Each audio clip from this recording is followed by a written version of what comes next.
Omutaka w'e Kabuuma olw'esolossa ennyanga asirika nga ssaabye erikutuddwako obugulu olwo ne lyesogga mu mbutamyo. Bataayi muliyo mutya. Kansuubire nti omwaka guno gukyabaganyizza okunyeenya ku mbubbu ne mwemiisa ku nzingu z'eddaaza. Akaseera kabadde kawanvu okuva lwe twasembayo okwekubako ebirozo. Konze nti ogubula eyeeguya teguwangaala bye bigere bino.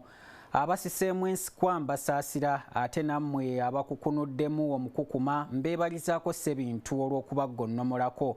Komyewo nate nga mujonaana akulira emyali bw'akwata ettuulye n'agoba era obusinziiro mbukubye wano ng'asinziira ku ssinzi n'agoberera ekkobe. Emboozi eziwooma tukyaleeta, leka kubanga ono gwe balagirira eddagala eritta engabi ate n'adda mu kwokya ebinsambwe.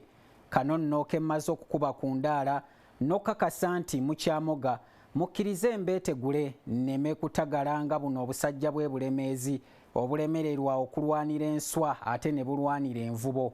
Temuvaawo kunsuutiriza nti mwami olidde kyansonga nga mmanyi nti bwe mbwesegula mugenda kunkazaako lya ssikabindi. Leka ggwe nnume mu nteega nkubewo omulyantaakuluzi nkwate mu lutembotembo njolekere omukweru.